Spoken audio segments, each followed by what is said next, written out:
sommes lundi 1er novembre. Bienvenue à cette seconde édition du journal de la Toussaint sur Tray TV. Le 61e anniversaire des Forces armées nationales est célébré aujourd'hui même au Burkina Faso. Une célébration sous le signe d'hommage en mémoire aux victimes du terrorisme et aussi sous le signe de l'engagement de l'armée à vaincre ce mal. Commémoration des 7 ans de l'insurrection populaire au Burkina Faso, le chef de l'État a rendu hommage hier aux victimes de ce soulèvement. C'était au monument des martyrs. Les détails dans un instant. Je me réjouis de vous retrouver cette semaine pour les informations de 13h. Merci pour votre fidélité. Les Forces armées nationales du Burkina célèbrent leur 61e anniversaire aujourd'hui 1er novembre 2021. En 1960, le colon transférait le pouvoir de la défense à l'armée nationale. Le thème retenu donc cette année pour cette célébration est 61 ans au service de la défense de la patrie, ensemble pour un vibrant hommage aux Forces armées nationales et pour un engagement décisif à vaincre le terrorisme. Découverte de cette cérémonie solennelle présidée par le chef suprême des armées avec Abdoulaye Migné.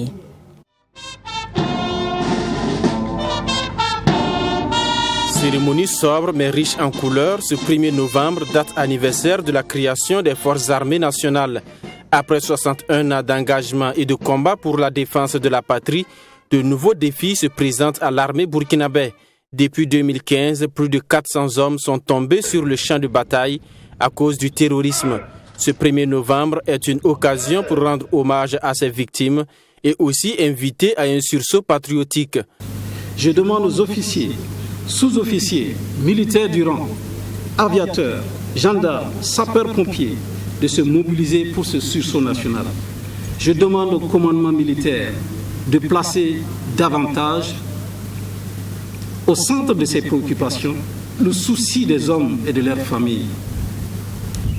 Tout comme nos ancêtres ont vaillamment défendu ce beau pays qui nous ont laissé en héritage, nous avons tous ensemble la responsabilité collective de les défendre contre le terrorisme.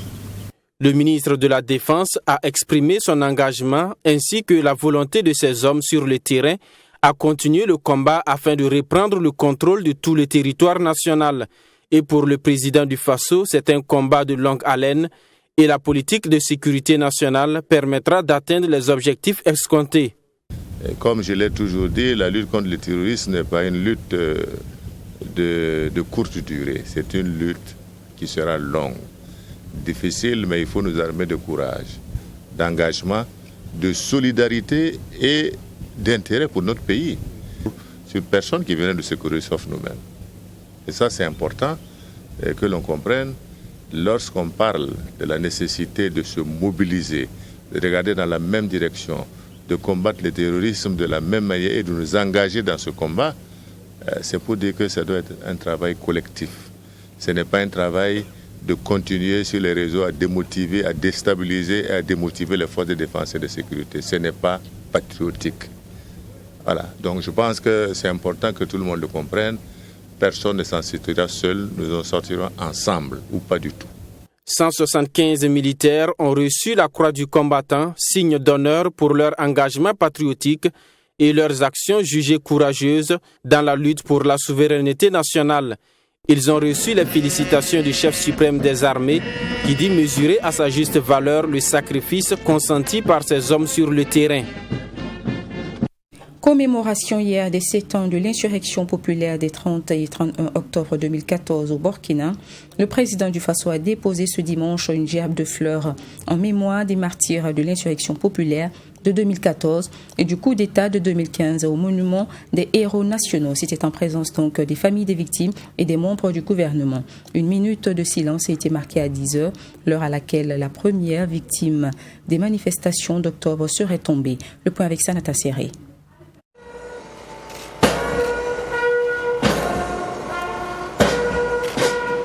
Instant solennel et protocolaire ce dimanche devant le monument aux héros nationaux.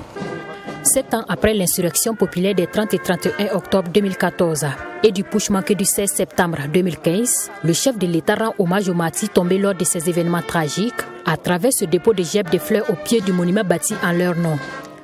Le président Roch-Marc Christian Kaboré a au cours de cette cérémonie salué la mémoire de ces héros qui se sont battus pour la démocratie au Burkina Faso et ceux du terrorisme tombés au champ d'honneur pour la patrie. Ce que nous devons retenir des célébrations que nous faisons de ces martyrs, c'est que quand le peuple burkinabé se met debout, c'est pour des causes qui intéressent son avenir. Il est important que nous ne nous dispersions pas. Ces personnes ont perdu de leur vie pour que la démocratie soit recentrée au Burkina Faso. Pour que désormais, chacun qui arrive sache qu'il n'aura que 2 mandats à faire. Aujourd'hui, nous pensons évidemment à nos martyrs de l'insurrection populaire et du coup d'État, mais nous devons penser à tous les martyrs burkinabés aujourd'hui qui sont tombés sous le fait de la lutte contre le terrorisme. Notre hymne national le dit, beaucoup vont flancher, d'autres vont résister, mais la victoire est au bout du combat, c'est ça qui est la réalité. Les familles des victimes présentes à cette cérémonie ont salué ce geste du chef de l'État. Cependant, ces dernières attendent toujours les promesses faites par le gouvernement. Pour eux, rien n'est fait au niveau de la prise en charge des familles des victimes. Le souhait de ces familles est que leurs préoccupations soient prises en compte avant la fin de l'année 2021. C'est vrai que ces martyrs sont partis, ils ont laissé leur famille. D'autres ont laissé des enfants. 7e anniversaire où il y a toujours des problèmes. Ces problèmes-là résument côté santé, côté éducation, côté alimentation. Rien n'a été fait pour l'instant. Il est le devoir du président du Faso de prendre tous ces enfants-là en charge. Ce n'est pas les discours, ce n'est pas la cérémonie qui nous intéresse simplement. Ça aussi, c'est une bonne chose de rappeler au niveau des martyrs. Vous voyez tous les enfants qui nous ont cité les noms là. Le plus jeune martyr a 8 ans à son temps. Ils nous ont promis que dans 6 mois, tout va être fait. Mais quand je prends l'exemple, je vois aussi les blessés. Comment quelqu'un peut être blessé et qui attend 7 ans pour être soigné? Alors, nous pensons bien qu'il y a eu une négligence quelque part. Cette cérémonie de dépôt de gerbes de fleurs a été marquée par 1 minute de silence à 10h, heure symbolisant la tombée de la première victime lors de l'insurrection populaire. L'insurrection populaire des 30 et 31 octobre et le putsch manqué du 16 septembre, faut-il le rappeler, ont fait 42 morts, dont 28 pour l'insurrection, 14 pour le coup d'État manqué et environ 600 blessés selon l'Union des familles des martyrs de l'insurrection. Un rapport donc avec cette actualité, 7 ans après l'insurrection populaire de 2014 au Burkina et le coup d'État de septembre 2015. Le pays tout entier a rendu hommage ce 31 octobre hier donc à ces martyrs. À cette occasion, un devoir de mémoire à travers l'observation d'une minute de silence à 10h GMT a été manifesté sur l'ensemble du territoire burkinabé. Constat et réaction avec Serge Kaboré. Quelques petits soucis donc avec cet élément. Poursuivons ce journal parlant toujours de l'insurrection populaire au Burkina. 7 ans après les événements des 30 et 31 octobre 2014, les attentes à l'endroit du gouvernement, demeurent énormes du côté des blessés et des familles des victimes, que ce soit en ce qui concerne les engagements pris tout aussi bien que le volet judiciaire. Des questions restent sans réponse. Où en est-on avec le dossier insurrection populaire? Le point avec Nadine Zongo. Pour cette 7e commémoration de l'insurrection populaire de 2014, la question sur la suite du procès des membres du dernier gouvernement de Blaise Compaoré pour leur implication présumée dans la répression de l'insurrection ouvert le 27 avril 2017 demeure toujours sans réponse. 7 ans après les faits, Blaise Compaoré, président du Faso, est par ailleurs ministre de la Défense et des anciens combattants, et les 31 autres ministres du dernier gouvernement de Luc Adolphe Thiaw sont appelés à comparaître devant les juges parlementaires de la Haute Cour de justice. Ils sont poursuivis pour des faits de complicité, de coups et blessures volontaires et homicide volontaire en raison de leur participation au Conseil extraordinaire des ministres le 29 octobre 2014. Une rencontre au cours de laquelle il a été décidé de prendre une réquisition complémentaire spéciale faisant appel à l'armée pour maintenir l'ordre avec l'usage d'armes à feu. Ce procès, plusieurs fois renvoyé, est jusqu'à ce jour suspendu. La raison, l'inconstitutionnalité de certaines des dispositions de cette haute cour de justice. Le Conseil constitutionnel, saisi par les avocats des accusés, avait estimé que l'absence du double décret de juridiction dans la procédure applicable devant cette haute cour de justice violait le droit des accusés à avoir un procès équitable. Une question résolue avec la création d'une chambre d'appel en novembre 2017. Désormais, les décisions de cette haute cour de justice habilitée à juger le président du Faso et les membres du gouvernement pour les actes commis dans l'exercice ou à l'occasion de l'exercice de leurs fonctions peuvent faire l'objet d'appel. Les anciens ministres Clotilde Ki Nenikima et Yacouba Ouedraogo, qui n'ont pas participé au dernier conseil des ministres avant l'insurrection, ont bénéficié de non-lieu. En tant que ministre de la Défense, le président Blaise Compaoré figurait parmi les grands absents le 27 avril 2017 lors de l'ouverture du procès sur la répression de l'insurrection populaire. Depuis fin 2014, il vit en exil en Côte d'Ivoire où il jouit d'une nationalité ivoirienne. En exil également au Canada, Yacouba Isaac Zida, l'autre grosse pointure citée dans le dossier de l'insurrection. En octobre 2017, la procureure du Faso près le tribunal de grande instance de Ouagadougou, Maïssa Sérémé, annonçait qu'une demande d'entraide judiciaire pénale à l'endroit des autorités judiciaires canadiennes a été formulée pour entendre celui qui fut numéro 2 de l'ex-régiment de sécurité présidentielle RSP, ancien président post-insurrectionnel et premier ministre sous la transition. La procureure du Faso déclarait en octobre 2017 que les 3 cabinets d'instruction chargés d'inscrire les dossiers de l'insurrection populaire des 30 et 31 octobre et des manifestations des 1er et 2 novembre 2014 ont permis d'inculper et de placer sous mandat de dépôt 17 personnes pour tentative de meurtre, assassinat, coups et blessures volontaires et d'auditionner une quarantaine de témoins. Les regards sont donc tournés vers la haute cour de justice présidée par Boukari Khalil Bara depuis le 29 avril 2021. Pour mémoire, l'insurrection populaire des 30 et 31 octobre 2014 a fait 24 morts et plus de 600 blessés. Toute autre actualité à présent, l'Alliance pour renforcer la gouvernance en Afrique et au Burkina Faso a organisé ce samedi un café politique sur la participation politique des jeunes et des femmes au Burkina Faso. Cette première édition du café politique, tenue au centre de presse Norbert Zongo ce 30 octobre, est un rendez-vous de concertation pour une meilleure gouvernance démocratique au Faso. Compte rendu Sanata Serré. Les cafés politiques se veulent un cadre d'échange, de débat et de réflexion collective sur la gouvernance démocratique au Burkina Faso. Une tribune pour les différents participants de partager leurs préoccupations et faire des propositions à l'endroit des décideurs en termes de plaidoyer. Était au menu de ce premier café la participation politique des jeunes et des femmes au Burkina Faso. Quand on regarde la réalité de l'animation de la vie politique au Burkina, avec le quota gens qui n'est respecté ni au niveau des institutions, quand vous prenez le gouvernement, il n'y a pas 30% de femmes, quand vous prenez l'Assemblée nationale, il n'y a pas 30% de femmes, quand vous prenez l'ensemble des acteurs qui animent nos partis politiques, il n'y a pas 30% de femmes ni 30% de jeunes. Donc pour nous, ces cafés-là se veulent vraiment un espace où on peut retrouver c'est un espace pluriacteur qui inclut l'ensemble des différentes catégories qui évoluent sur la sphère politique et publique au niveau national et qui pourront débattre des problématiques qui concernent à la fois la gouvernance, mais à la fois aussi le quotidien des populations. Cette rencontre était également l'occasion de présenter aux participants les résultats de l'étude commanditée par l'Institut néerlandais pour la démocratie multipartite sur la participation des jeunes en politique. Une étude qui fait état de la faible participation politique des jeunes et des femmes.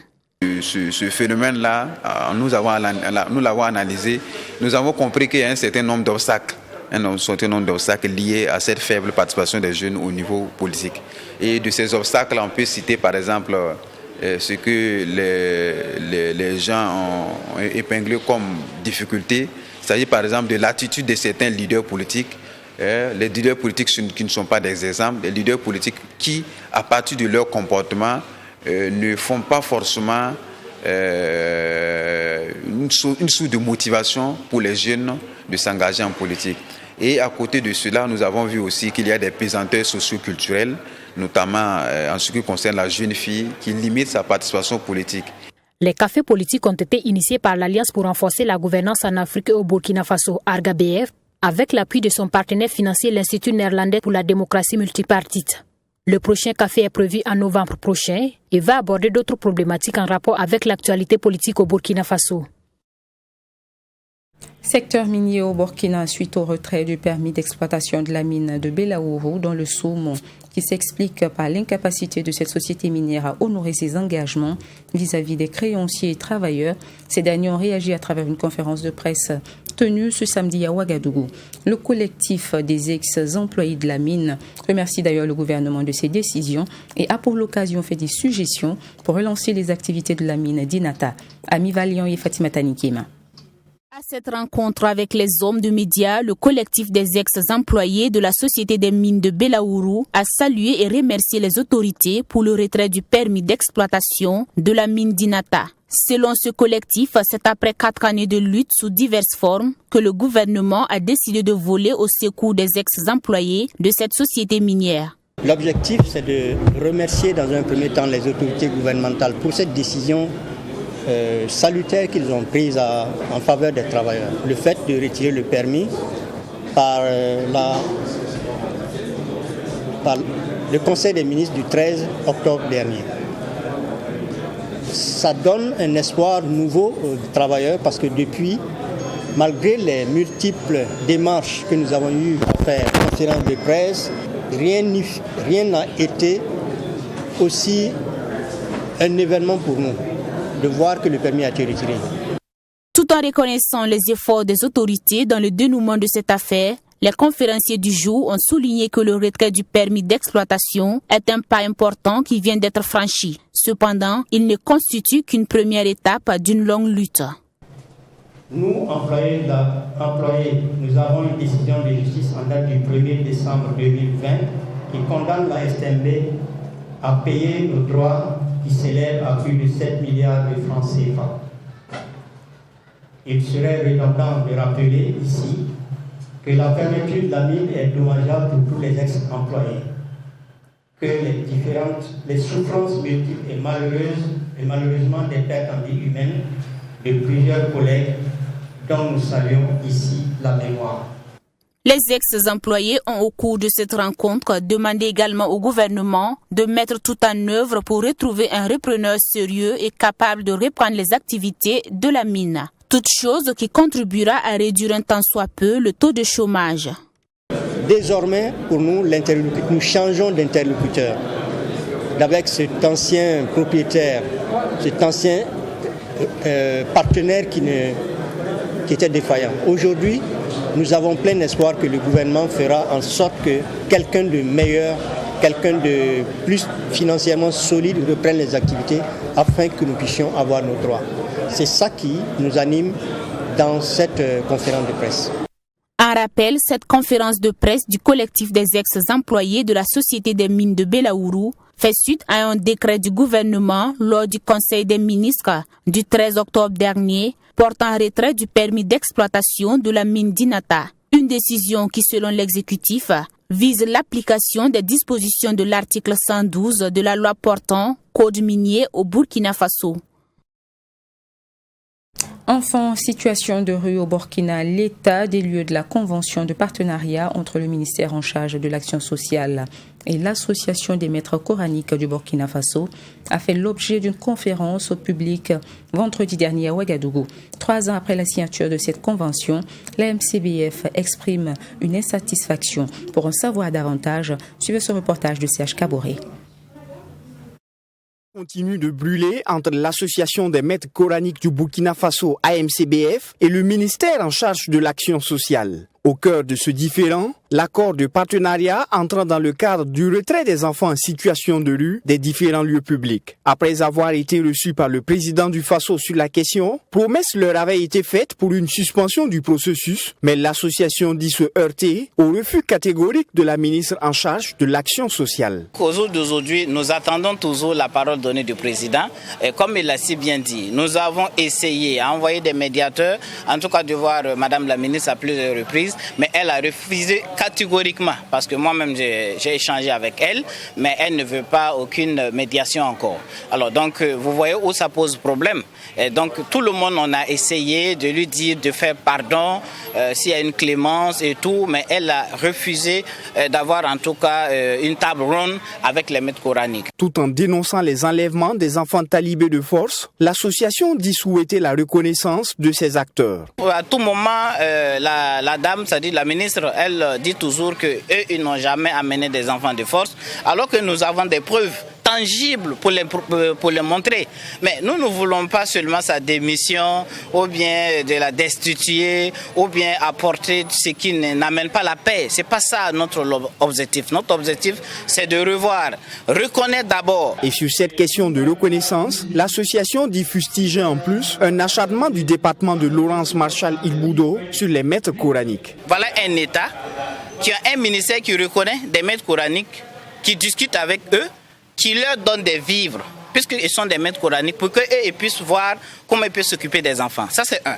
De deux, voilà un autre ministère dans ce même gouvernement qui dit que s'il voit les maîtres coraniques, c'est-à-dire un homme avec des enfants, ça veut dire que c'est un maître coranique. On l'enferme. Nous avons ces preuves. Tout en s'opposant à toute nouvelle convention sans l'implication de tous les acteurs, l'association des maîtres coraniques du Burkina Faso exige la suspension des opérations, l'insertion des foyers coraniques au niveau du ministère de l'Éducation nationale, un statut de reconnaissance pour une liberté d'action, ainsi que la libération des talibés, toujours détenus au centre de l'action sociale.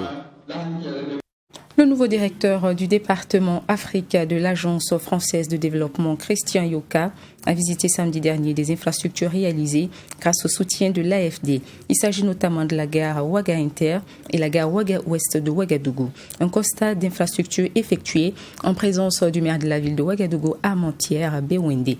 Les détails de cette visite terrain avec Fatima Tanikema.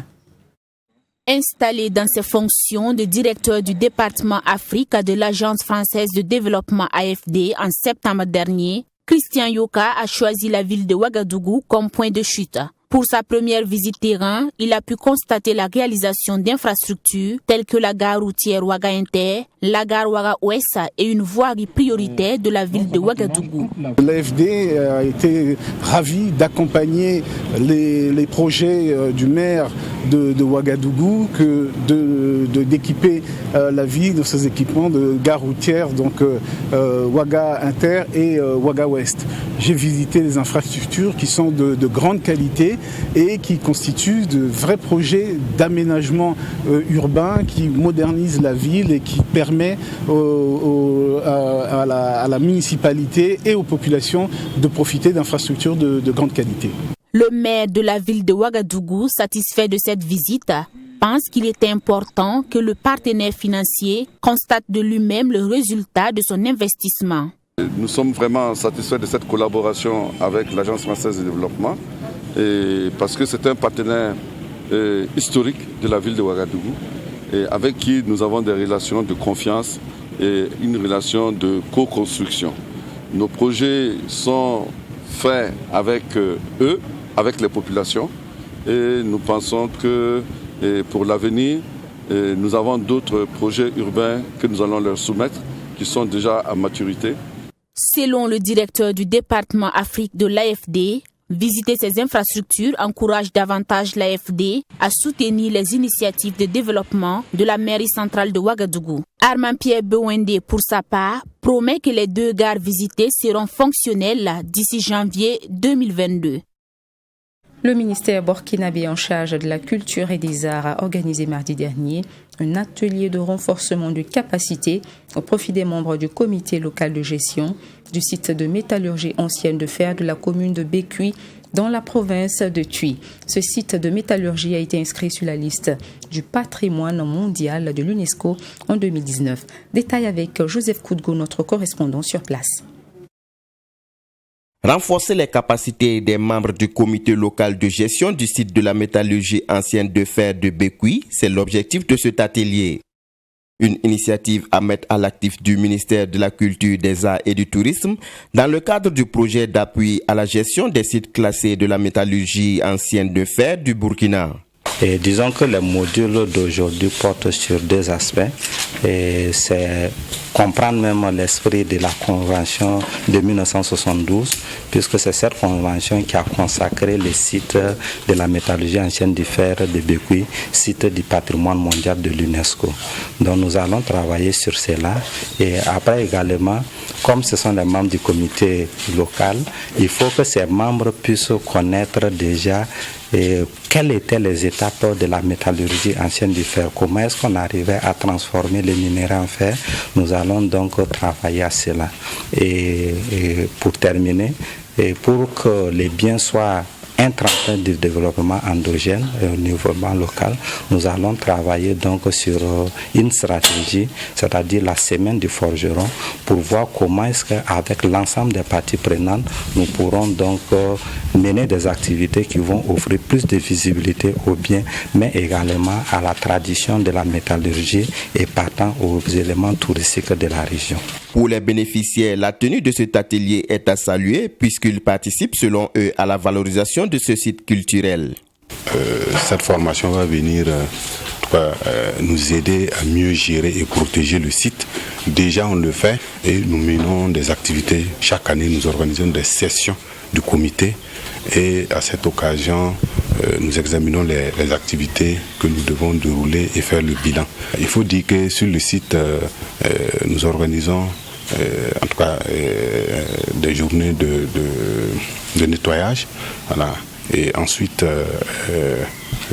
nous présentons le bien à toute personne qui est de passage à Bekui, voilà, pour donner encore plus de visibilité au site. Donc cette formation en tout cas, va nous permettre d'avoir encore plus d'informations que nous pourrons en tout cas, donner à toute personne intéressée. Le site de métallurgie ancienne de fer de la commune de Bekui, dans la province du Tuy, faut-il le rappeler, a été inscrit sur la liste du patrimoine mondial de l'UNESCO en juillet 2019 lors de la 43e session du comité du patrimoine mondial. Clôture ce vendredi la 13e édition du Forum national de la recherche scientifique et des innovations technologiques FERCIT. Une édition qui s'est refermée à travers une soirée dénommée la Nuit de la valorisation.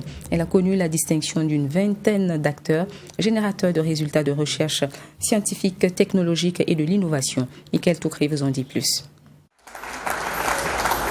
La 13e édition du Forum national de la recherche scientifique et de l'innovation technologique FERCIT a refermé ses portes avec la Nuit de la valorisation, une cérémonie qui a vu les meilleures communications scientifiques et technologiques récompensées.